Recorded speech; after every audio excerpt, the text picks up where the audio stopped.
what exactly is Brandism. So there are a lot of sort of loose interpretations of what that might be. But perhaps in one sentence we could say it's a trend where architecture and real estate are increasingly linked to the marketing of distinct identities to enhance the perceived value of a building. And this is a reminder to also thank all the panelists who generously have volunteered their time tonight. Thank you so much for coming. Going back to our Brandism discussion, I think this image sort of makes the correlation pretty obvious, how a building is sort of more than its program, just like the iPod is in a way much more than merely a device for listening to music. And perhaps this makes it even clearer on how a kind of identity is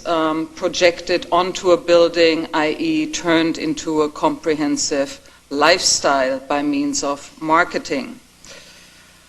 Essentially giving rise to a new phenomenon where real estate developers collaborate with branders and star architects to create a unique identity and hence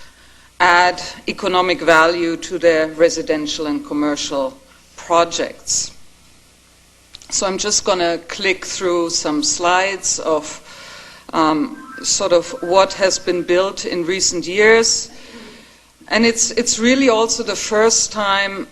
where architecture with a capital A plays a significant role in the world of real estate development, particularly within the context of New York City. And it's also the first time that developers realize that good design can add dollar value to their projects. And it's also perhaps the first time ever that architecture is strategically used to achieve a unique identity for commercial project. So again, these are sort of just some examples of things that are either in the works or have already been built. And of course, architecture as a brand, or this discussion, has been around, I would say, since the 90s, but primarily evolved around the discussion of cultural buildings, museums, concert halls,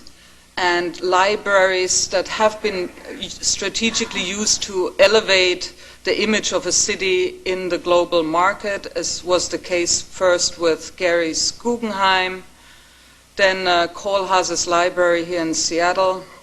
and also the Casa da Musica, all sort of examples to attract tourism and, again, rejuvenate the image of a city. But now, I think we've really entered what I call the second phase of Brandism, where architecture is increasingly used to achieve a distinct image for private developments around the world, and where star architects who formerly designed cultural institutions, just like here the example of Zaha Hadid, who did the Rosenthal Center, now doing these gigantic towers in Dubai, hired in increasing numbers to design corporate hotels and residential developments, again, particularly in the emerging markets, the Far East, the Middle East, and of course we also have some examples here and in Europe. So Danny Liebeskind, a kind of other example, starting out with primarily cultural projects, and now he has a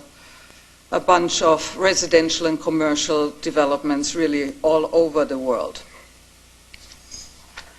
More examples, the Palm in Dubai, of course, a classic example which expresses this trend just by its sort of sheer scale as an icon. And of course, a much cited example is also Pudong. So while a more comprehensive overview of this trend is given in my forthcoming book, Brandscapes, Architecture and Experience Economy, This series really focuses on a local condition, what is essentially a global trend, looking at how brand architecture has in recent years transformed the urban fabric of New York, examining the impact as well as speculating on the future potential, what is really a very controversial trend. In addition, the talks also present a great opportunity to examine how this movement has reshaped the making of architecture to a process of co-creation between branders, developers, and architects, to where the architect is no longer necessarily the mastermind or even the developer for that sake, but in many cases the key to success is now the marketing firm, which gets involved very early in the pre-development phase of a development and researches very specific lifestyle profiles and target markets in order to come up with a highly differentiated product in which is, of course, perceived as a very competitive market.